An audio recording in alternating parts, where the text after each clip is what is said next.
Hey there, fantastic viewer. Where in this beautiful world are you tuning in from? A small town hidden in nature, or a lively big city? Tell me in the comments. And don't forget to share this video with your friends and family. It helps so much.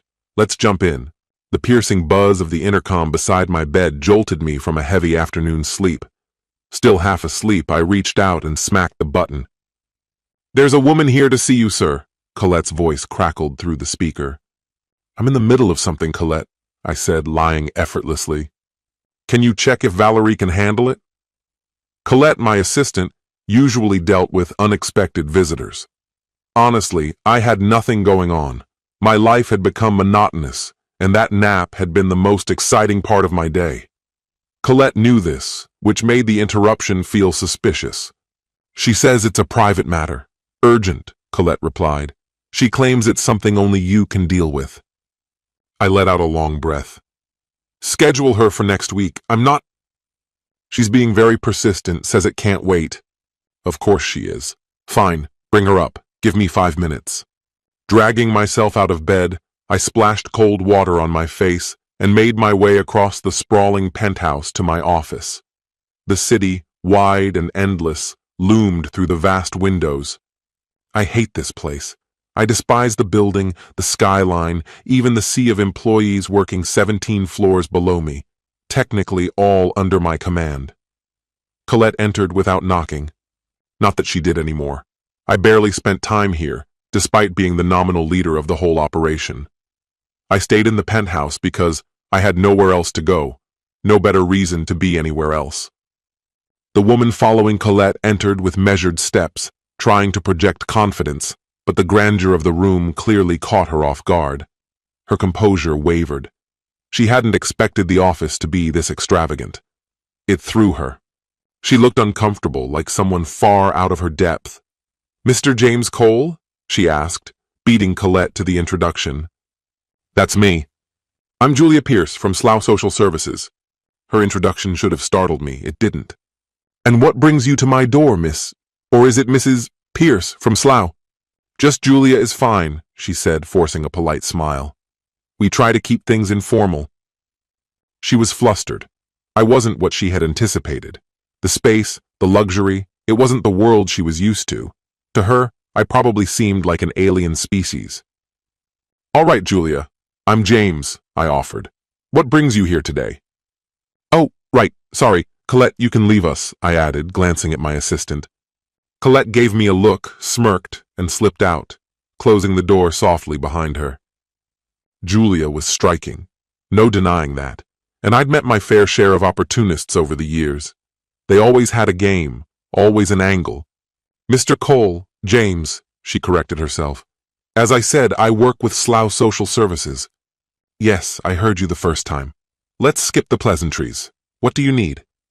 "Well, it's a bit complicated," she said, eyes drifting around the office again, still unsettled. "There's a case involving a woman and her 2 children. The mother recently tried to take her own life. She left this letter behind." She pulled an envelope from her bag and held it out. It wasn't just a note. It was several pages long. I settled back into my chair, opened it, and began to read. "My dear James," the words hit me like a gut punch. I knew that handwriting. I knew exactly who it was. In an instant, I was hurled back in time, 11 years ago, when my carefully constructed world came crashing down.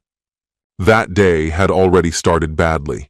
A water main had ruptured on Chiswick High Road, throwing traffic into chaos. Cars were jammed in every direction, drivers desperately trying alternate routes.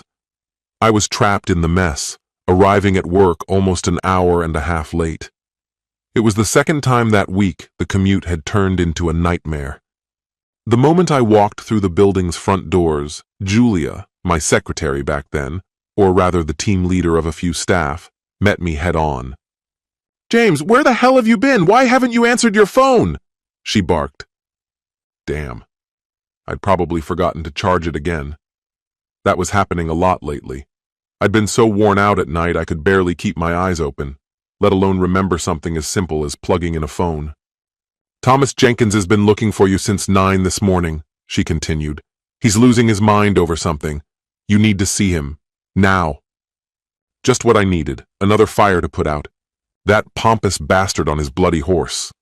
Ever since their dad stepped aside, that grinning little twit and his brother have been parading around like they personally built the entire damn enterprise. Truth is, he couldn't tell a solid contract from a takeaway menu, and he's an absolute disaster with clients. I could only guess which poor soul he'd screwed over this time.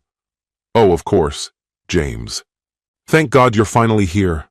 I've been trying to get hold of you all morning, Thomas Jenkins said as I walked into his office. You really ought to manage your time more wisely. I swallowed the urge to snap back. If you hadn't dragged the entire bloody operation from Slough to Chiswick, maybe I wouldn't spend every morning gridlocked and gasping in fumes, I thought. You overgelled miniature apprentice reject. Honestly, I often wondered why I never just came out and said it. But let's be honest, that's what all of us are thinking, isn't it? Sorry, Thomas. Burst pipe on the high street. I lied with ease. But I'm here now. Of course you're here, you self-satisfied knob, I muttered internally. You've got that cushy flat 5 minutes away, company paid naturally, perfect for dodging weather and sneaking off to see your little extracurricular affair your wife's conveniently unaware of. Anyway, he went on, Johnson's crew has bungled it again. Another delay. I need you to hop on a flight, meet their board, and kick some sense into them.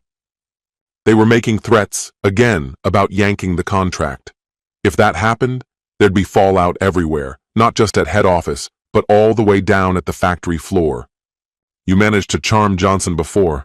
I'm sure you can do it again, he added. Why don't you go, I thought bitterly. Oh, and take Raymond with you? Brilliant. Drag along your inept brother.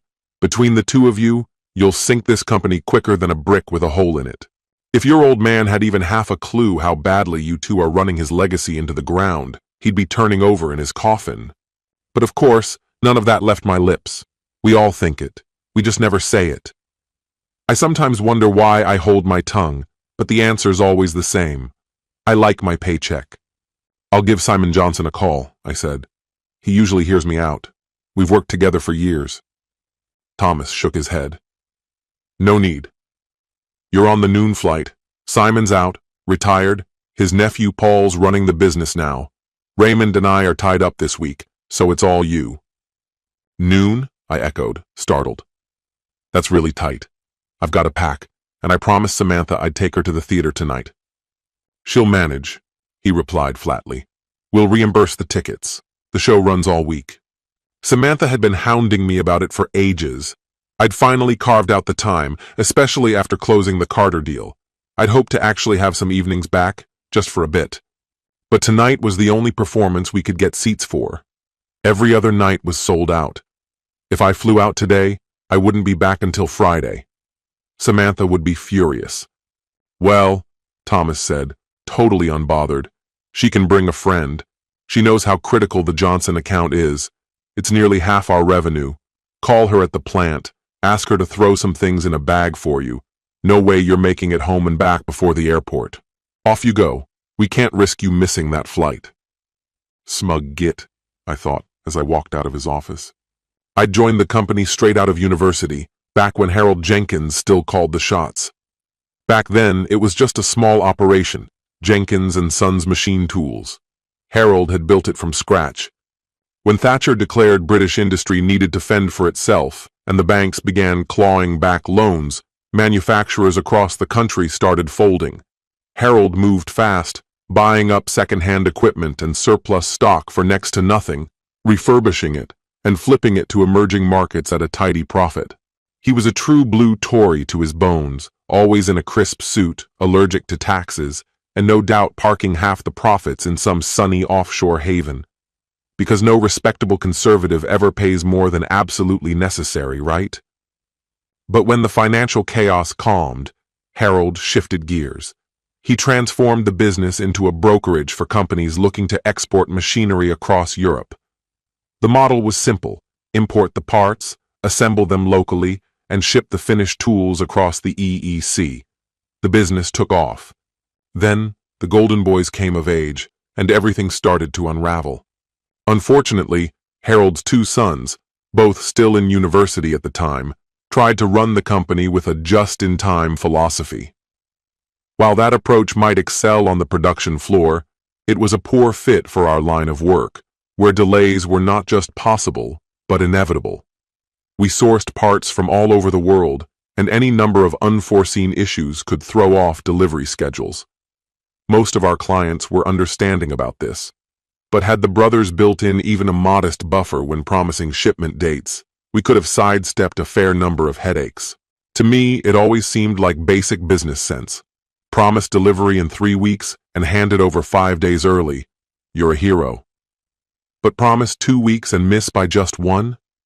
Prepare for a barrage of complaints. And above all, never guarantee what you can't reliably deliver. That's why I was stunned when Thomas insisted I fly out to New York. The Johnsons' contract was their deal from start to finish, so any mess it caused should have been theirs to clean up. Still, I knew full well how badly it would reflect on me if the situation went sideways in front of the board, so it fell to me to intervene. Back at my desk, I called down to Samantha in the Slough plant. Yes, she worked at Jenkins & Son too, which of course was what Thomas had been getting at all along. If things went off the rails, I wouldn't be the only one in the firing line. Samantha would be caught in the crossfire too. We'd met years earlier when she started out in the typing pool. That should give you a sense of how far back this goes. We got on straight away, but it wasn't until that year's office Christmas party that things really took a turn. You know how those parties can go. There was a queue forming beneath the mistletoe, and when Samantha and I ended up beneath it, well, something just clicked. We didn't even exchange words, but eventually someone tapped us on the shoulder, asking if we planned to move along so others could have a turn. From that kiss, something simply began. No big declaration, no drawn-out courtship.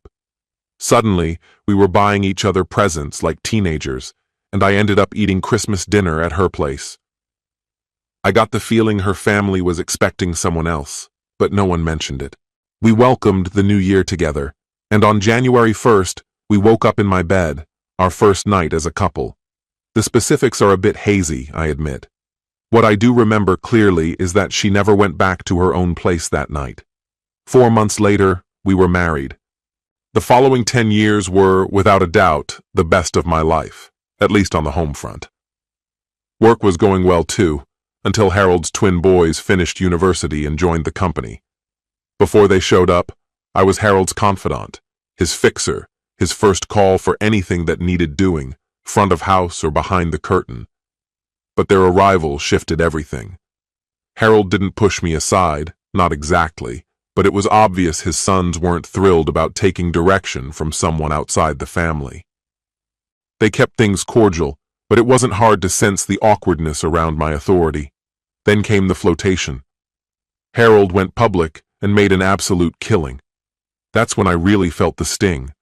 I thought, hoped, he might offer me a small share of the pie. He didn't. What cut deeper was not being made a director. Both sons got board seats. I was left behind. Then Harold suffered a heart attack. While he was in the hospital, he asked me to look out for the boys. I remember thinking, you've got to be kidding me, Harold. If he'd given me some equity or a spot on the board, maybe I'd have had the clout to steer them. But I kept those thoughts to myself. It was clear Harold was on his way out. He retired immediately and passed away 3 months later. The moment the casket closed, the twins started overhauling the business. Nothing they tried seemed to gain traction, and I didn't have the power to stop them. They opened a new office in Chiswick and took most of the reception and sales departments with them. Thomas ran that side of things, while Raymond took over operations at the factory. That also meant he took over Samantha. She had been assistant to the plant manager, but once Raymond was in charge, that position quickly became redundant. He preferred to handle everything himself. I wasn't exactly thrilled about Samantha working so closely with Raymond Jenkins. There was something in his gaze when he looked at her that unsettled me. I couldn't say for certain what it was. Maybe jealousy, maybe just distrust. I wasn't sure I even liked them. Samantha was 5 years older than the twins, but she was an extraordinary woman, or at least that's what I always believed. As it happened, she and Raymond seemed to get on a little too well for my liking. No, I never thought anything improper was going on. But because I had little regard for the boys, I couldn't resist the occasional sarcastic jab in their direction. Samantha had a way of always standing by their side, which, more often than not, ended in disaster. To be fair, during the chaos of peak business seasons, when I was darting from one meeting to the next, sealing deals and chasing down clients, I imagined she spent more time with Raymond than with me. Naturally, that meant she usually took his word over mine before I even knew there was an issue. But anyway, back to the Johnson deal and the sudden trip to the US. I called Samantha to break the news. Her reaction was loud enough to rattle windows, maybe even reach Chelsea Stadium. I hadn't expected that level of outrage. But you promised you'd take me to the play tonight. You swore, remember? Why, of all nights, did you agree to go to New York? That was the constant source of tension between us. Every time I got sent somewhere, Samantha acted like I had raised my hand for it. I never understood why she thought I wanted these exhausting business trips, but our arguments made it clear that's exactly what she believed. Samantha, it wasn't my choice. Thomas assigned me the flight. You know how critical the Johnson shipment is. Didn't Raymond fill you in? Something's always going wrong lately, but why is it always on me to sort it out? And especially tonight, when we had theater plans. I was tired of this resentment she'd developed. What about my night? Doesn't that matter?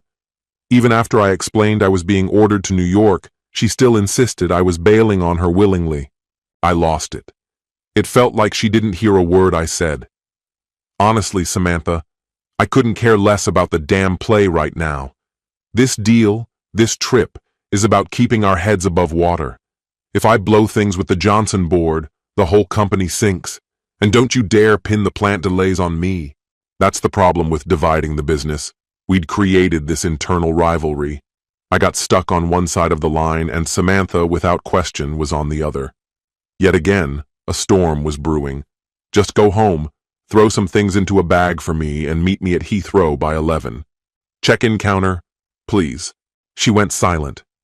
A pause, cold and deliberate, before her voice returned, low and sharp. You'll get your damn bag, and maybe more than you bargained for. I'm not your servant, you know. Then, click, she hung up. Why did I lash out? And why did she? I knew I owed her an apology when she came to see me off, but that moment never came. I was there at check-in, 11 o'clock on the dot, but no Samantha. 10 minutes passed. 20. The agent was preparing to close the desk when she finally appeared. She walked through the terminal like she had all the time in the world. Jesus, Samantha, what took you so long? I snapped. I was genuinely worried I'd missed the flight. But then it hit me. This wasn't just about tonight. It was never just about one fight. It wasn't her fault she was disappointed about the play, and I shouldn't have let the conversation spiral into bitterness. I'm sorry, Samantha. I'm stressed. This trip has me on edge. I leaned in to kiss her. She pulled away. There's no time for that now, she said. You've got a contract to rescue. The woman at the counter interrupted. Mr. Cole, if we don't get your bag now, it won't make it onto the plane. I turned to hand it over, sorted the documents. But when I turned back, Samantha had vanished. How long until the flight's called? I asked. Should be within the next half hour, the agent replied. Best to stay near the gate. But I didn't. I went after her, hoping I'd catch up before she left. I traced her path through the terminal, reaching the covered walkway that led to short-term parking. I was halfway across when something caught my eye, a bright yellow Lamborghini pulling onto the lower ramp. Through the windshield, I recognized Samantha's coat in the passenger seat. The driver was blurry in the reflection, but I didn't need a clear view. Only Raymond Jenkins ever drove that ridiculous car. So he didn't have time for the Johnson contract, but had plenty of time to sweep my wife off her feet? I was livid. Fuming, I stormed back inside the terminal. Strangely enough, I walked straight into a bar and ordered a drink. I sat with it for about 20 minutes, nursing the glass, until the flight was called. Then I made my way to the gate. The entire flight, I buried myself in contract drafts. flipping through every clause Harold had once laced with clever escape hatches, loopholes we could have used to delay delivery or buy ourselves time. But our newer team had already reworked the documents, sealing off every exit. As soon as I landed at JFK, I was met personally by Paul Johnson, flanked by his assistant Petra, who, I later discovered, had been passed down to him from his uncle, and a small entourage of sharply dressed staff. I'd encountered Paul several times before, though something about his name never quite matched the impression he gave off. He always struck me as boyish, almost like one of the Jenkins brothers, despite the fact that I'm only a few years their senior. Back when we first crossed paths, it was usually Simon Johnson leading the conversation, with Paul positioned nearby, grinning broadly and laughing at everything Simon said. So his exuberant greeting at the airport felt strangely out of place. What really threw me, though, was the efficiency of his team, already loading my luggage and laptop into a waiting black limo. "You'll be staying in the corporate suite at the Waldorf Astoria," Paul told me cheerfully. "AKJ had hoped to see you while you were in town, but the schedule didn't line up. He's still away on his world tour. He said to tell you he'll catch up once the ship docks in Southampton." That struck me as a curious note, coming from Simon Johnson. I'd always maintained a polite and professional relationship with him, nothing more. Harold Jenkins and I had interacted with him numerous times through our joint dealings with the firm, but I never imagined Simon would go out of his way to initiate personal contact now, especially in retirement. Harold had always stayed at the Waldorf during his visits to New York, without exception. I'd usually opted for more modest lodging, so when Paul said the suite belonged to the company, I assumed I'd lucked into it simply because it wasn't being used. The idea that the Jenkins brothers would deliberately arrange luxury accommodations for me felt unlikely. Before leaving, Paul let me know that Petra would pick me up around 7 p.m. for dinner. With that, he and his group disappeared. Truthfully, the whole experience already felt surreal. I probably should have been the one to invite Paul to dinner, or at least floated the idea. It was about 4 p.m. local time by then. I found myself wondering whether Samantha had ended up going to the theater alone. After all, she had the tickets. I tried calling the house, but, as I expected, no one answered. It would have been around 9 p.m. back in London. I shot her a quick text asking how the show was and who she'd taken with her. I was still holding my phone when Petra arrived to escort me to dinner. Still no reply from Samantha. I figured she should be home by now, so I tried the house again, this time leaving a voicemail saying I was heading to dinner and would check in tomorrow. As I reached for my briefcase, Petra gently took it from me and placed it back down on the chair. "We're keeping things low-key tonight, James," she said with a friendly smile. "Paul wants you to meet the family. It's a pity your wife couldn't join you." Once we were in the car, I turned to her. "Petra, can you tell me what exactly is going on here?" I asked. She paused, clearly choosing her words carefully. "Paul thinks that, given how closely you two work together, it's important to develop more of a personal bond," she replied. "He also wants you to be better acquainted with the rest of the Johnson board." Only then did a possible motive begin to crystallize. Could this all be an overture to bring me over to Johnson and Associates, away from Jenkins and Son? Suddenly, the elaborate gestures and warm hospitality began to take on new meaning. Dinner was a lavish affair, attended by most of the Johnson and Associates board, along with their partners. After the meal, the group moved to a stylish late-night spot where a few guests even got up to dance. I opted out. Jet lag had taken a toll. I'd been awake longer than anyone else in the room. Still, as the evening unfolded, my earlier suspicion only grew stronger. Every board member went out of their way to engage with me, as if they were all reading from the same playbook. Petra remained close the entire time, almost acting like my own assistant. You know what I mean? Every time someone approached, she'd quietly whisper their name and offer a quick rundown of who they were, like I was being groomed for a role I hadn't signed up for. By the time I got back to the suite, it was nearing 2 a.m. in New York, 7 a.m. in London. Still no texts or missed calls on my mobile. It seemed Samantha hadn't tried to get in touch either. I considered calling again, but figured it might still be too early if she'd had a late night. I was out cold when, at 11 a.m., breakfast arrived, accompanied by the unmistakable sounds of plates clattering, and of course by Petra, who'd instantly reverted to her professional demeanor. "You've got a brief meeting with the full board at noon," she informed me crisply. "After that, Paul wants to take you golfing. Do you play?" "I do," I said. "Harold and I used to hit the course with SJ now and then." "Perfect," she replied. "After the meeting, you'll be flying directly to SJ's estate by helicopter, rooftop departure. Also, Paul asked how urgently you need to be back in London." "Well," I said, "that depends entirely on what Paul and the board have to say about those delayed shipments. They'll be thrilled with whatever you decide to say. They trust your judgment. You know that. But go now, or you'll end up late." For once, Petra seemed unsure of herself. A flicker of hesitation crossed her usually composed face. Then, without waiting for a response, she turned on her heel and hurried out. Whether she was trying to avoid me or just escape the moment, I couldn't say. In truth, I wasn't really focused on Petra's words. My mind was elsewhere, on Samantha. I picked up the phone and dialed the plant's main number, asking for her office. Instead of Samantha, a temp answered. She told me Samantha hadn't come in that day. Fortunately for me, the girl didn't seem to recognize my voice, and she didn't ask for my name, completely oblivious. I pressed her for details, asked if she knew why Samantha was out, but she said she had no idea. Still, I couldn't shake a gnawing sense of unease. Something didn't sit right. Acting on instinct, I told her to transfer me to Raymond Jenkins. No luck. He wasn't there either. My frustration mounting, I tried Raymond's home number. No response.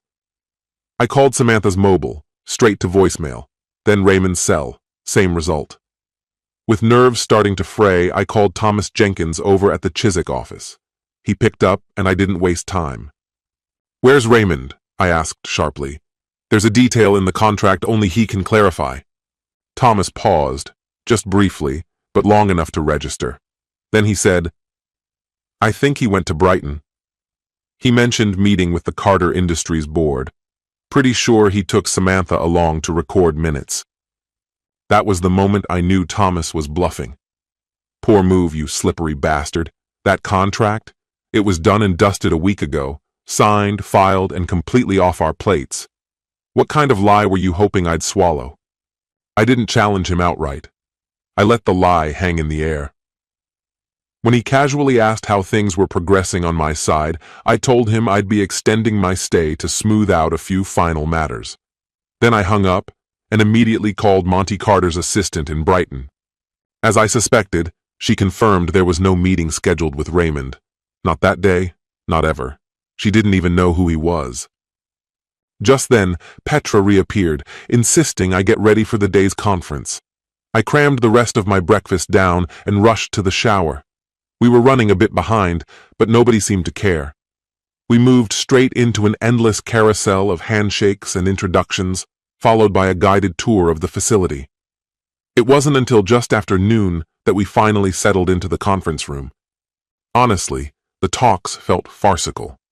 Everyone around the table nodded at every word I said, as though placating me was the only thing that mattered.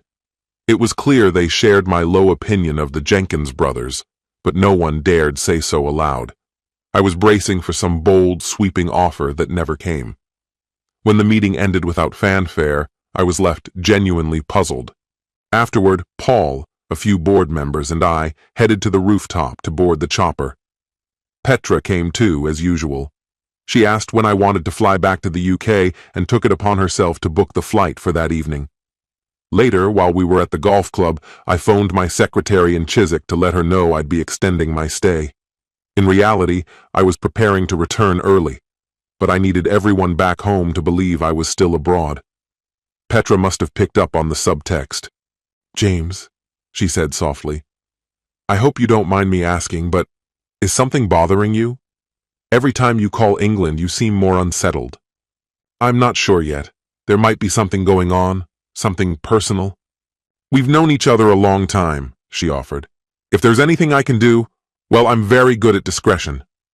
There is one thing, actually. It's important that no one back in England knows I'm flying in tonight.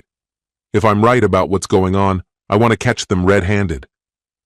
Oh God, you think your wife is— I honestly don't know, I said, trying to keep emotion out of my voice. We had a fight before I left. I expected her to be somewhere specific, but she wasn't there when I called. Her phone's off, and I can't reach the other person either. Plus, someone's definitely lying. There must be some explanation, she said, now clearly understanding why I'd been on edge. All right. If anyone calls from England, I'll handle it. I'll make sure they think you're still here. Only Paul and I know you're leaving tonight, and I control all his incoming calls. No one will find out. You'll be able to reach them by mobile, and they'll have no idea where the call's coming from. Thanks, Petra, I said. I guess it's time I get back to the game. While we were talking, I spotted Paul approaching in our direction. I instinctively drifted away, pretending to be absorbed in a phone call. What caught me off guard was the almost imperceptible flick of Petra's hand just before Paul arrived, some kind of discreet gesture. As if responding to that subtle cue, he veered away and began chatting with the other two players instead.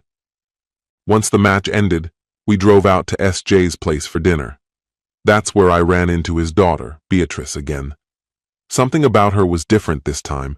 I'd known Beatrice for ages, but now she seemed distant, overly formal in a way that didn't sit right. There was something unspoken hanging in the air, something I couldn't quite name. I started to feel uneasy about having shared my suspicions with Petra in the first place. Later that evening, we boarded the chopper headed back to headquarters. Petra stayed by my side right up until we reached the airport. She even arranged for someone to retrieve my gear from DC. The flight back to Heathrow was smooth and uneventful, until I landed. As I walked into the terminal, an airline employee flagged me down and told me I had an urgent call waiting. He guided me to a nearby courtesy phone. "James, it's Petra," said the voice on the line. "Right after you left, everyone started getting phone calls. Your wife rang first, and I told her you were in a meeting with Paul. Then both Johns called, separately, and I gave them the same explanation. She called again a bit later to ask when you'd be back. I told her you'd be arriving Saturday night. That okay with you?" "Yeah," I replied. "That works. I'll follow up with them from my mobile and confirm the story. Thanks for covering. Keep me posted if anyone else comes asking." So, my wife had resurfaced, suddenly interested in where I'd gone. I couldn't help but wonder what had triggered her concern. I checked into the Novotel near the airport, where a Hertz rental, arranged back in New York, was already waiting for me. The company had billed it to our corporate account, but clearly this was intended solely for my use. Driving past my house felt surreal. Samantha's car was in the driveway, and the entire house was dark. No surprise, considering it was a little past 4 in the morning. I stopped at the public phone booth down the block and dialed the house line. No answer. The machine kicked in. I called 3 more times, still nothing. That told me Samantha wasn't home. I parked the car discreetly and approached the house on foot. Letting myself in quietly, I did a quick sweep. It was empty. I was alone. Now what? The only thing that made sense was to wait until she returned. I brewed a pot of coffee and sat down in the living room. I hoped the caffeine would keep me sharp, but somewhere along the way, I must have nodded off.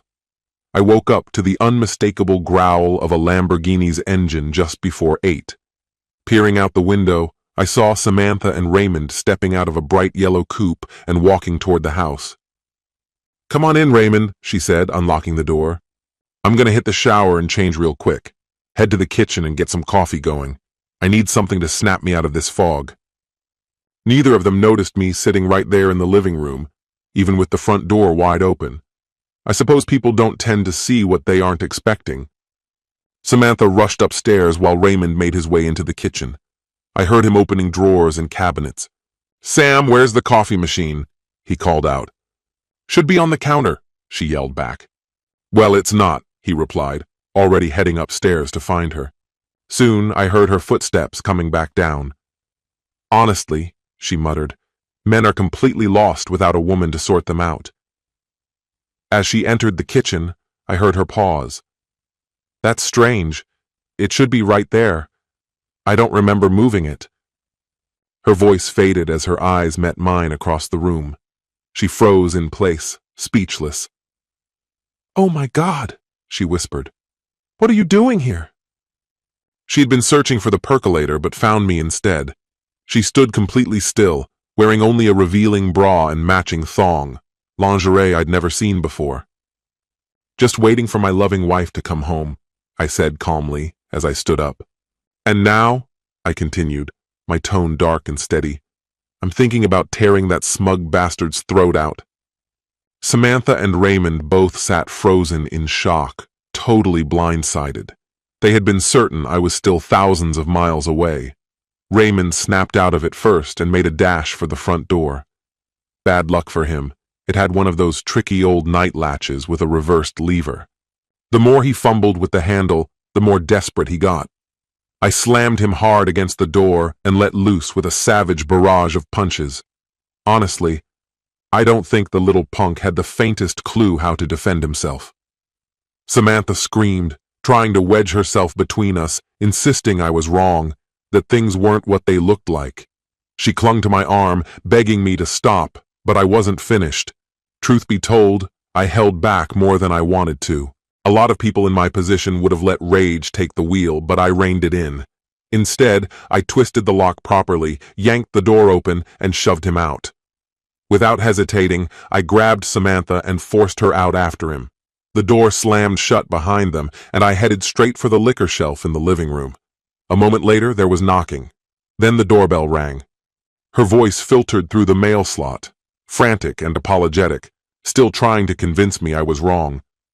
She begged to be let back in, but I wasn't about to give her the chance to escalate anything. I stayed quiet.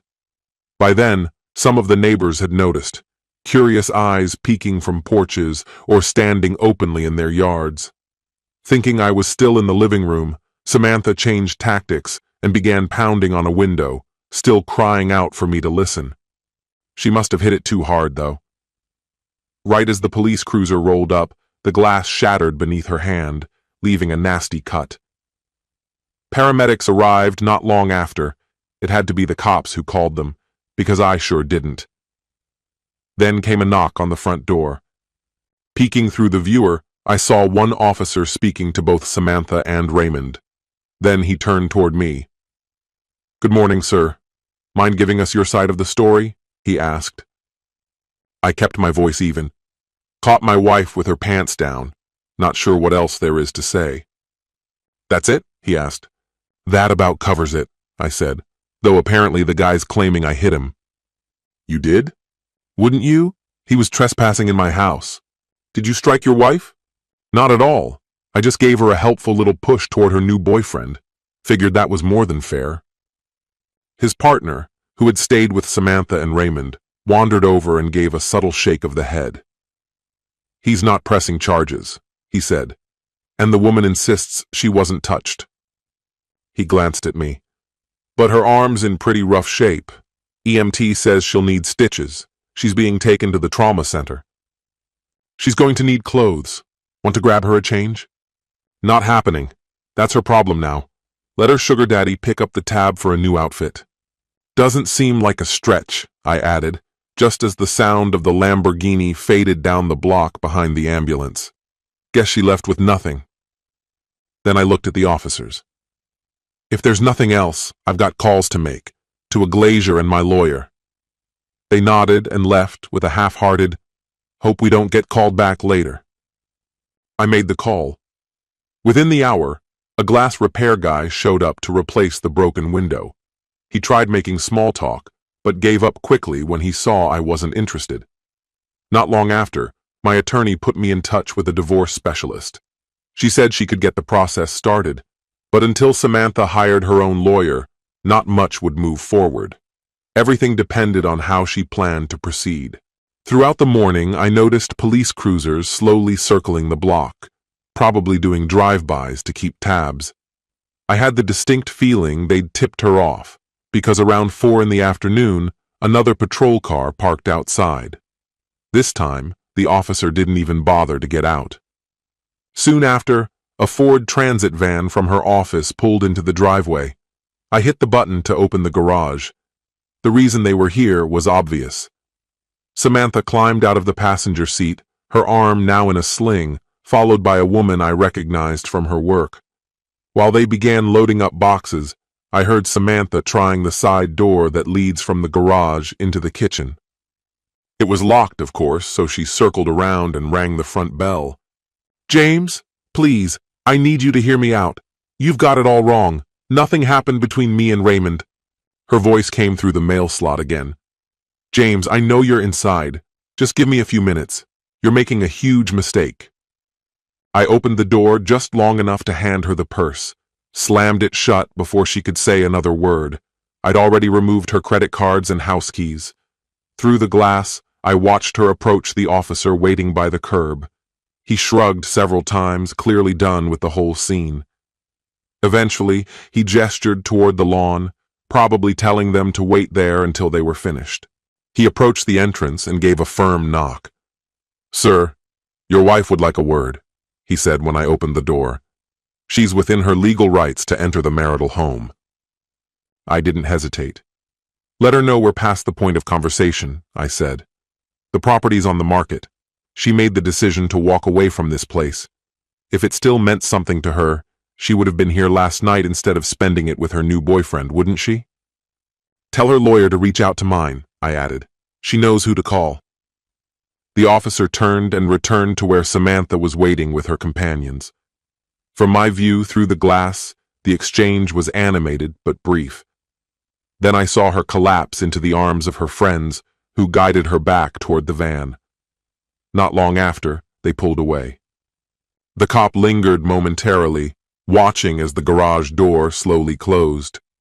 He gave a casual shrug toward a neighbor peering from across the street, then got into his cruiser and drove off. Roughly an hour later, Petra called. I gave her the rundown. She was sympathetic and said she was sorry for all of it. When she asked what I planned to do, I told her straight. I was filing for divorce, and I couldn't continue working at Jenkins's after everything that had happened. She urged me to keep in touch and made me promise not to disappear. She also mentioned that Simon Johnson would be reaching out soon, and that I should make sure I was available.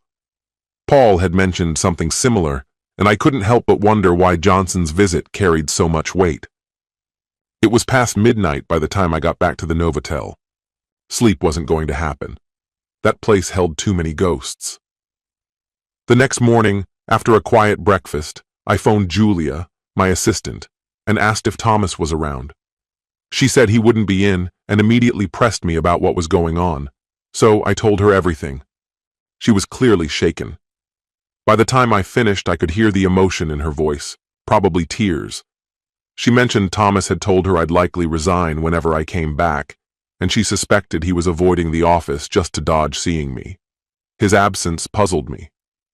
Given that I'd punched his brother, I half expected him to drag me out by the collar. Raymond was one of the board members, and he and I never got along. Still, none of it made sense. Not Thomas's behavior, not the trip to New York. Thomas had pushed hard for me to go, but once I arrived, Johnson's staff seemed confused about my presence. There were minor delays, sure, but no sense of urgency from anyone. And then there was Raymond's sudden obsession with Samantha. No denying she was attractive, but Raymond always had some college-aged woman orbiting him. Samantha was older than he was, by at least 5 years, and nearly 10 years older than his usual flings. Maybe it was real. Maybe they'd genuinely developed feelings during the years they worked together. But it didn't seem like Raymond. Eventually, I made my way back to the office to collect my belongings. Before leaving, I erased all data from both desktops and my laptop, though not before backing everything up to zip drives. I handed in the resignation letter Julia had written up to the HR rep. As I waited, he made sure my final salary and bonuses would be transferred immediately. The finance team hesitated, but once they realized it was me resigning, their attitude shifted. Nearly everyone chipped in to help me pack or came by to say goodbye. I returned the company car to the garage at the house and locked it securely. I wasn't handing it back until the money hit my account. That was it. I stayed at the Novator for another week or so before finding a condo that suited me. The house sold quickly. It was a prime location, and I'd listed it below market to move it fast. As for work, I chose to take a few months off to reassess. Honestly, I was still waiting to see if Johnson's would extend an offer, and I wasn't eager to leap into anything else.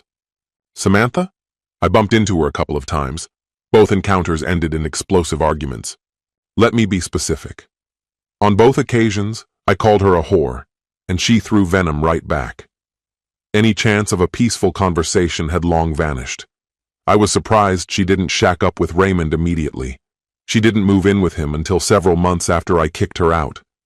Where she stayed in the meantime, I had no idea.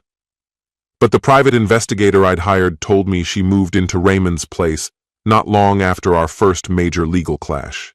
That meeting almost spiraled so badly that the police were nearly called. I think that's when she realized the marriage was truly over. Our second major blow-up came during the divorce proceedings. That one marked the official end. As I entered the room, I saw Samantha already sitting at the table, looking strangely out of place. She wore a thick winter coat, despite the warmth inside, and sat stiffly, as if frozen in position. The attorney settled into the seat across from me, and we began the standard walkthrough of the contract. After every clause had been read aloud, Samantha took the pen and signed without a word. The documents were then passed over to me. Just as I reached for the pen, she turned slightly and asked, "James, are you really certain this is what you want?" "There are things you should seriously reconsider," she added. I glanced at my lawyer and said, "Did I just hear a lying tramp speak, Sandra?" That triggered Samantha into a fury. She exploded with insults, each more venomous than the last. I ignored her completely, added my signature, and stood up. I left the room calmly, unwilling to offer her the pleasure of a fight. Weeks slipped by, perhaps a month, since the divorce became official.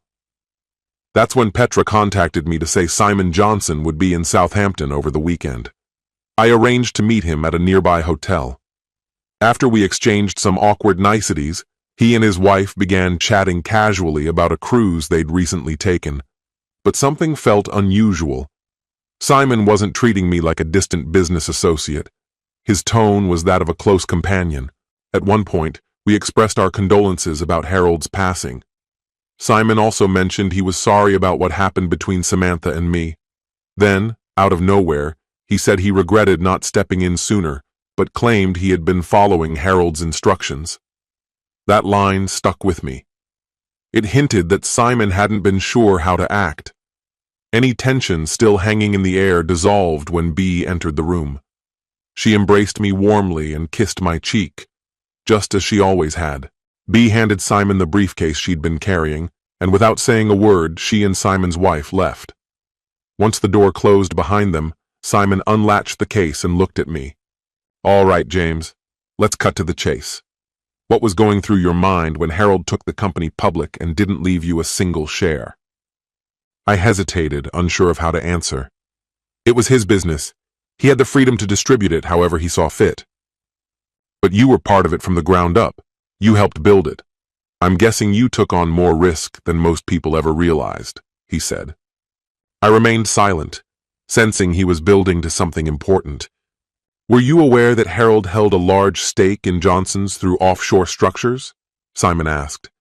Those same structures have control over a big chunk of Jenkins as well. This was the first I'd heard of it. Still, I kept my mouth shut, listening carefully. What did Harold say to you before he stepped down? He asked. He understood the clock was ticking, I replied. He told me to keep an eye on his sons, try to prevent them from ruining everything. But I had no seat on the board, so there wasn't much I could do. Simon gave a small nod. He kept you off the board on purpose. He believed his sons would ruin the company within a year. He didn't want your name tied to the disaster. If the firm fell apart due to financial mismanagement, you might have been held liable and barred from holding future director positions. He was shielding you. He pushed a thick bundle of papers toward me. These show that you're now the majority owner of those offshore holding companies. In essence, you control them. I stared at the documents in front of me. These files detail Harold's full financial portfolio, Simon said. I was instructed to hold on to them until Jenkins and Sons inevitably collapsed. But after what those Jenkins brothers pulled on you, I believe it's time you had them. Did you know your father's will legally barred your brothers from removing you from the company? Looks like they didn't bother trying, he went on. They probably manipulated things so you and Samantha would both step away voluntarily. Leaning back, Simon studied me. James, whether you realize it or not, you're now a wealthy man. The assets are all offshore, though. You'll need a solid plan to repatriate them. I know some brilliant accountants who can help. My thoughts were racing. Simon had just laid out the truth. Raymond Jenkins had deliberately seduced Samantha to break up my marriage and push me out of the firm. But why? What could drive him to do something so calculated? Simon must have noticed the fury on my face. I get it. You're angry, and honestly, who wouldn't be? He said. Harold was never sure the boys were truly his. Martha was unfaithful more than once while he was traveling. He even had paternity tests done. For a while, he believed they were his, at least on paper. But in the end, he came to doubt it. He also found out they were bad-mouthing him behind his back. To Harold, you were more of a son than they ever were, Simon continued. That's why he arranged for everything to go to you. He expected the boys to destroy the company. In a strange way, he wanted them to face the consequences and end up penniless. But what about the employees at Jenkins? I asked. What becomes of them if the business goes under? Not if a big U.S. corporation gets there first. Do you see what Harold's been setting up all this time, James? Johnson's is on the verge of cutting ties with Jenkins's, likely within the week. Right on cue, a few foreign investors will flood the London market with Jenkins stock. That'll drive the share price straight into the ground. Then a quiet word will circulate among select banking executives, prompting them to approve loans for the company. Around that time, a mysterious group of investors will step in to discreetly acquire the remainder of Jenkins's holdings from the banks. Go ahead, take a wild guess who's going to lead that acquisition, and walk away as the majority shareholder. Not that anyone will ever connect the dots. Naturally, you'll rework your contracts with Johnson's. Maybe eventually, you'll even invite me to join your board. With Jenkins and Johnson finally linked, you'd be in a prime position to land a seat at Johnson's board table, too. Tempting, isn't it, James? But why didn't Harold just leave everything to me directly and drag you through 2 decades of probate headaches? You were at Harold's side almost daily toward the end. You know how strange he could be. He always feared his family would accuse you of taking advantage. They spent years, and no small amount of money, chasing down phantom offshore accounts they were sure he was hiding. That's why everything ended up in my name. If anyone comes digging, the financial trail will point to me, not you. And since I officially severed all ties with Johnson and Associates years ago, there's no evidence of insider trading. Plus, I've been conveniently unavailable, marooned on that infernal ship for half a year. Neatly timed, don't you think? Which brings us to the present. I now chair Simon Johnson Associates. Paul handles our U.S. interests and oversees Europe. The Jenkins brothers, financially ruined and barred from serving as directors for 10 years. They've attempted comebacks here and there, but I've made sure they stay boxed in. Strangely, Raymond married Samantha. I think he assumed she'd have access to the fortune he believed was coming my way. But since the estate only became legally mine after Samantha and I divorced, he had no legal footing. I took her to court right after their wedding to cancel the alimony. Neither of them saw a penny from me after that. Their marriage didn't last a full year. I genuinely pitied their twins. I suspect the kids mostly hung around the office for entertainment after I kicked Samantha out. My private investigator told me Raymond was rarely home. I doubt he even bothered supporting his own children after he walked away. Those things stick with you. I still wonder how long Raymond had been sneaking around with Samantha in my office before I caught on. She must have gotten pregnant not long after we split. I remember seeing her pushing a stroller along Slough High Road about a year after I tossed her out. Last I heard, Raymond was hiding out in southern Spain, apparently dodging the narcotics division. Spain, Morocco. It's just a ferry ride. Right in line with Raymond's thinking. That's why I sent the tip off. As for Thomas, he's now driving a bus in London. Not exactly glamorous. His wife left him after discovering some unsavory details about his so-called flatmate. I have no idea where she got her information. It could have come from anywhere. Thomas is now living with his mother, Martha. Do I feel sorry for Martha losing her financial lifeline from Jenkins and Son? You tell me, did she feel guilty when she chased Harold around like a desperate teenager? What goes around comes around. You reap what you sow. Samantha, last I heard, lives in a council flat in Slough, likely surviving on government aid. Who knows, maybe she's taking odd jobs under the radar.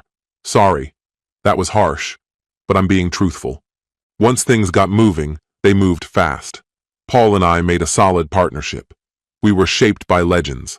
I learned from Harold Jenkins, and Paul was guided by Simon Johnson. In the years that followed, we bought out entire companies. The merger pushed us into the multinational space. These days, Paul and I keep our distance, leaving the daily chaos to our management teams. Simon Johnson and his wife moved to the UK and settled into a stunning estate next door to mine. His daughter Bea and I are seeing each other. Nothing serious. We're not headed down the aisle. Been there, done that. Bea now holds a board seat alongside Paul, Petra, and me. We've always managed to get along, wouldn't you say, Petra? What else did you expect? A few years back, Paul's wife died in a terrible car accident. After much hesitation and countless conversations, he eventually ended up marrying Petra. Paul claims Petra only agreed to marry him because she grew tired of waiting for me to ask for her hand. You might be asking yourself why I'm alone in this penthouse. The truth is, there's been a void in my life ever since. Well, ever since that chapter closed. These days, I mostly drift through the routine. If a good opportunity comes up in the markets, I'll take it. But surely, there has to be more to life than the endless pursuit of profit. Next chapter. The social worker handed me a letter from Samantha. I gave it a quick once-over, then leaned forward and tapped the intercom on my desk. Colette, can you check whether Beatrice is in the building and send her to my office right away? Of course, sir, she replied. I believe she's still in her office, Colette added. She went in earlier and hasn't stepped out since. Within moments, Beatrice appeared in the doorway. Without a word, I passed her the letter. She took it from me, read it silently, and her sharp, quick breaths told me she was fighting to keep her anger in check. That vindictive little witch, she hissed. Did you see this coming? I asked.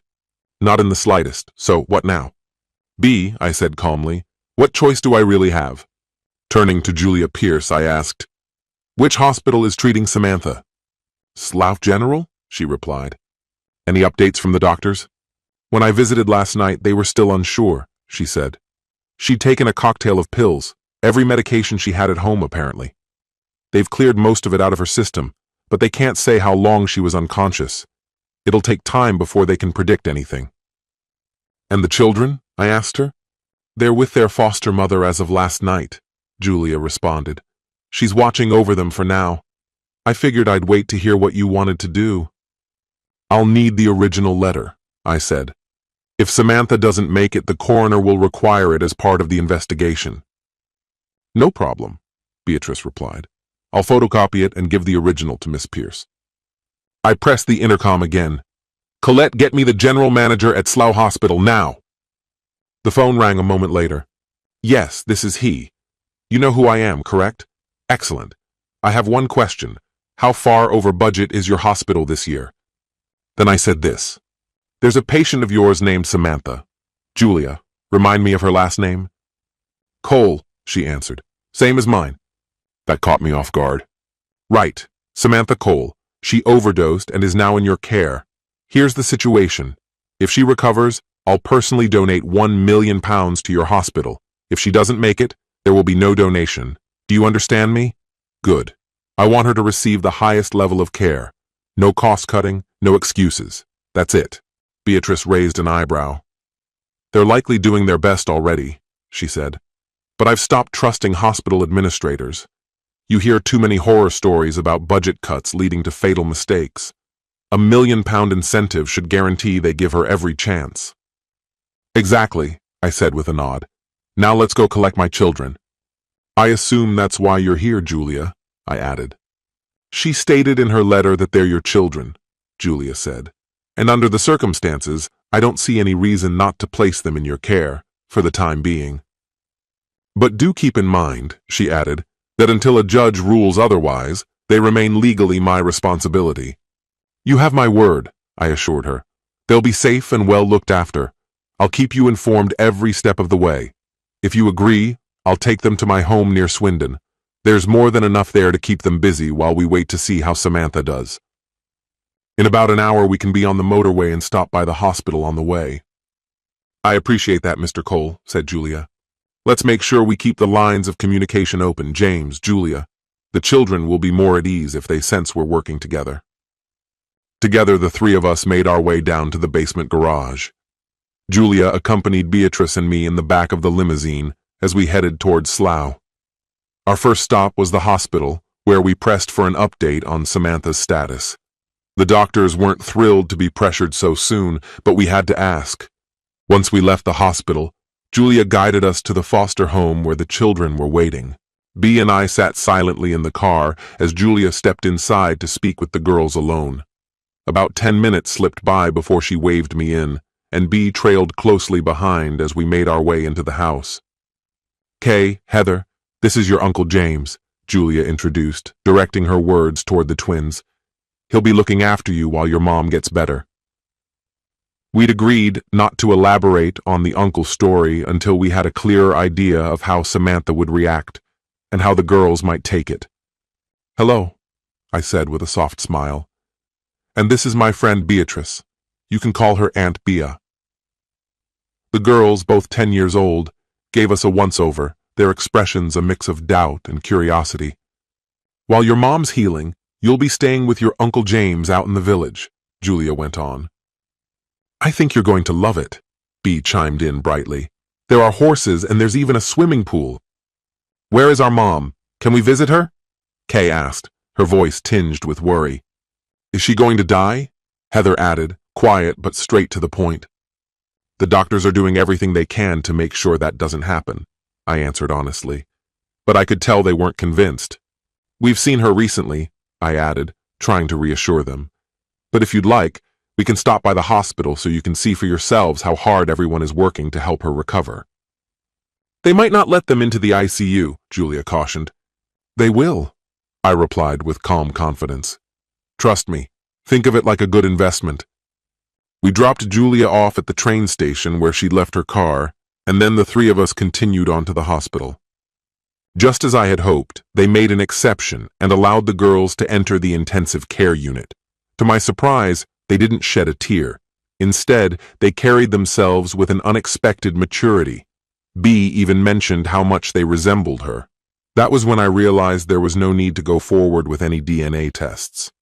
The journey to Wiltshire went without a hitch.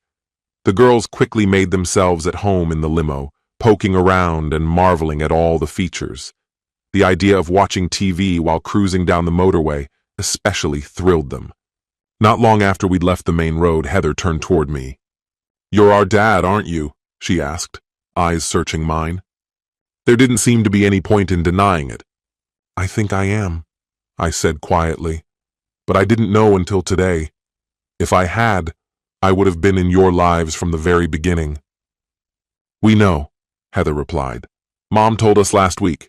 She said she never told you about us. She didn't say what she was planning, Heather went on, but she told us she treated you badly and never let you know we were your kids. She said you thought her old husband was our dad. She cried when she said it, Kay added, her voice barely above a whisper. It's true, I admitted. Maybe someday she'll explain why she made that choice. Do you think she'll want to get better then? Kay asked. I really hope so, I said. She told us she doesn't want to, Heather stated without emotion. She said she wants to go to heaven. Bea looked at them with deep tenderness. It's hard to believe someone with two wonderful daughters would feel that way. Mom's just tired, Kay explained. She works non-stop and there's never enough money. That's not something she'll have to worry about anymore, I assured them. She won't need to work again. We were pulling up to the estate as I spoke. I pointed toward a smaller building just off the main driveway.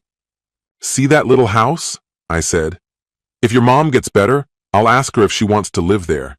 You two can ride the horses and swim in the pool up at the main house. Their eyes lit up as the limo stopped in front of the grand home. From the steps, the staff began hurrying down to welcome us. I knew they had been rushing to make everything perfect for the girls.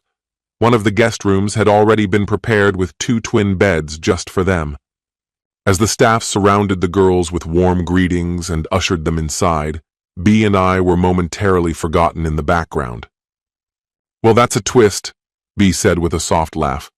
I still can't understand why Samantha never told you they were yours, she added thoughtfully. She must have gone to great lengths to hide the pregnancy, I said. Now that I think about it, she might have been showing the day we finalized the divorce. She kept sitting down, wearing a thick coat even though the weather was warm. I remember thinking how strange that was. I never really understood her anger toward me, I added in a low voice. She was the one who cheated. What else did she expect me to do when I found out she was with someone else? You'll have to ask her yourself, Bea said, if she makes it. The girls seemed to be adjusting nicely. The attention from the staff seemed to thrill them.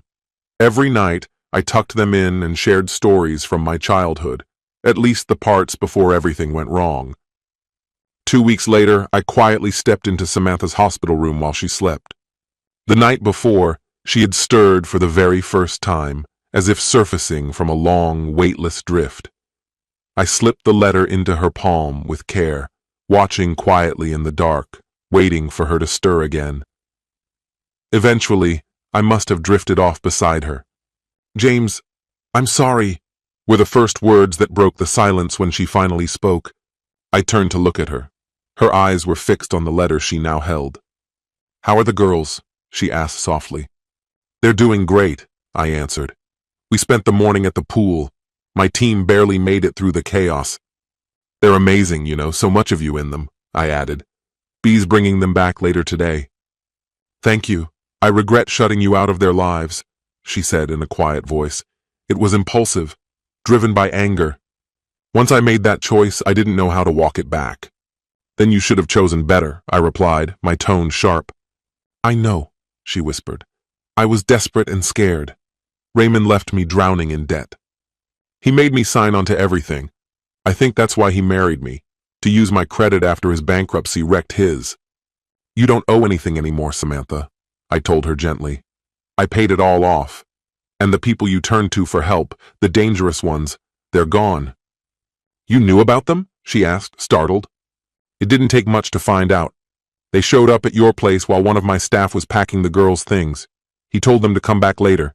They did, but they didn't get what they expected. You're safe now. They won't trouble you again. Why are you doing all this for me? Her voice was shaking. The last conversation we had, she began. That was another lifetime ago, I interrupted. I was still broken then. Now it's just a scar I live with. Reading your letter, it stirred up everything again. I'm not over it yet. It'll take time to forgive you for what you did, keeping them from me. I don't have any defense, I'm just sorry, she said. As far as the girls know, things between us are good now. If you're willing, I'll move you to my home tomorrow. I've arranged for medical care. When you're stronger, you and the girls can live in one of the cottages on the estate. That way, I'll see them often. You're not going to take them away from me, are you? She asked, a trace of fear in her voice. I'd never separate them from their mother. They love you, maybe even more deeply than I ever did. But I'll make sure they're never taken from me again. I keep saying it, but I mean it. I'm deeply sorry. For everything, for all the terrible choices. I need to ask you something, Samantha, I said quietly. Why did you ever let that man into your life? You think I haven't tortured myself with that question every single day for the last 10 years? She replied bitterly. I wish I understood it. He manipulated me, slowly, deliberately. I see that clearly now. He told me, point blank, once he realized the girls weren't his. He saw the truth, how much they looked like you. He said you had a kind of immunity at work because of Harold's will. They believed you had access to some fortune he left behind. Their plan was that if they forced you out of the company, you'd use the inheritance to rebuild. You were under constant surveillance. Private investigators watched you around the clock. When you met Simon Johnson in Southampton, they lost it. A week later, you lost 4 big contracts, including Johnson's. But you already knew they'd do that, didn't you? The foreclosure threw them completely. They never saw it coming. Then the police showed up. Raymond tried to pin everything on the business. We lost the house, the car, everything. He and Thomas were arrested for embezzlement. To be honest, I always suspected you had something to do with that. No, Samantha. That was justice working as it should. I had nothing to do with their arrests. But they made huge salaries. Where did all that money go? I never saw the full picture. They gambled recklessly in the stock market. Raymond spent like money meant nothing, on parties, nightclubs, all of it. Chances are they burned through it all before they even thought of forcing you out. They believed you could lead them to some secret stash Harold left behind. You never told me why you chose him over me, I said, my voice steady but heavy. I was furious with you, she answered, barely audible. And Raymond knew exactly how to use that. He slipped into my mind. Every time you were away, he'd say things, quiet jabs, little insinuations. He made sure I overheard things, made me doubt you. It's hard to explain, but he seeded those doubts slowly. I'd hear him and Thomas talking about your nights out, your spending, and I believed them. I imagined the spending could be defended. It wasn't extravagant, just small luxuries. Still, he'd slip them into his chats with Thomas on the phone. I was never supposed to be part of those conversations, but he always made sure I caught enough to understand. You know how men drop hints? He'd joke. You meet someone in New York or Rome, and suddenly you're dropping money to keep her smiling. The implication was clear. Those business trips weren't all business. But if you thought I was involved with someone else, why didn't you ask me outright? Because I was terrified of the answer. If I had brought it up, and you'd confirmed my worst fears, I don't know how I would have handled it. I didn't have the resolve you did. I couldn't just end it and move on with a clean break. I would have stayed, stuck in that grief. But over time, my confidence in us began to erode. Then there was the night of that play. I had been hoping you'd come with me, but instead, you called to say you were heading to New York, and Raymond was with me when the call came through. He was there while I broke down on the phone, and when I hung up, he was the one who consoled me. He even drove me to the house to collect your luggage, then brought me to the airport. We never made it back to the office. Raymond told me I wasn't in the right state to work, so we drove to Sunnydale and sat by the river, talking for hours. That evening, he took me out to dinner, and afterward, to a play. I drank far more than I usually would. It's not a justification, just a fact. I ended up sleeping with him. I truly don't think it would have happened if I hadn't been so drunk. But saying that now feels hollow, doesn't it? I was hurting, and Raymond made me feel like I had some say in my life again. I believed at that moment that my loyal husband had gone off to see his mistress. That's how it seemed. I didn't learn the truth until Raymond left me. That's when he told me everything. That it had all been a setup. Had you not come back that day, they intended to send you anonymous photos of me and Raymond together. I knew it was wrong to be with him. And for what it's worth, he wasn't even good in bed. All about himself. I don't need to hear that, Samantha. I know, and I'm sorry. But it's the truth. He failed at almost everything, except learning how to hurt me. That, sadly, he mastered toward the end. When you found us, I was angry, not just at myself. I felt like you'd lured me into a trap. That girl, she swore you wouldn't be home until Sunday, that sly little manipulator. Petra? Yes, Petra. I was convinced she was your affair. She wasn't. I realize that now. But back then, I believed you had staged it to catch me and use it as grounds to leave me. That belief poisoned everything. It made me lash out, at you and at myself. I planned to tell you about the twins the day we finalized the divorce. That was how I meant to do it. I'd sign first, Then just before you did, I would tell you. So it wouldn't feel like emotional blackmail. I wanted the decision to be yours. But you were still furious, and honestly, that should have been my clue. You hadn't been cheating. If you had, you wouldn't have reacted so viscerally to my betrayal. But instead, you shouted, called me a goddamn slut or something like that, and I lost control too. I'm sorry, stop apologizing. What's done is done. We can't go back. Can you ever forgive me? That's the real question. Perhaps one day I can, but forget? No, never. Still, we have 2 daughters to raise.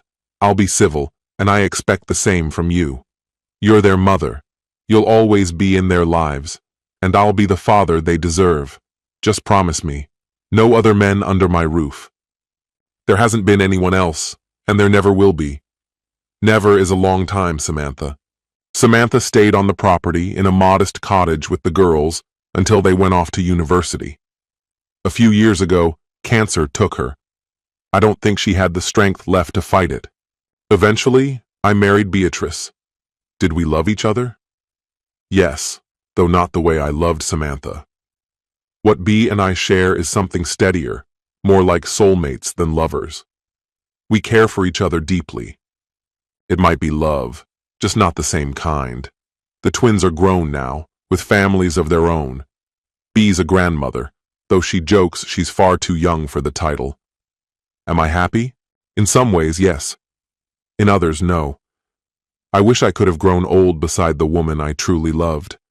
Now, all I can do is visit her grave with fresh flowers. Every Sunday, Beatrice waits by the cemetery gate while I go to her. Life doesn't wait for anyone. It keeps moving, always. Our story has come to an end. What do you think about this story? Share your thoughts in the comments. And if you enjoyed the way I tell stories, head over to my channel and check out my other videos. May the force be with you. See you soon, my friend.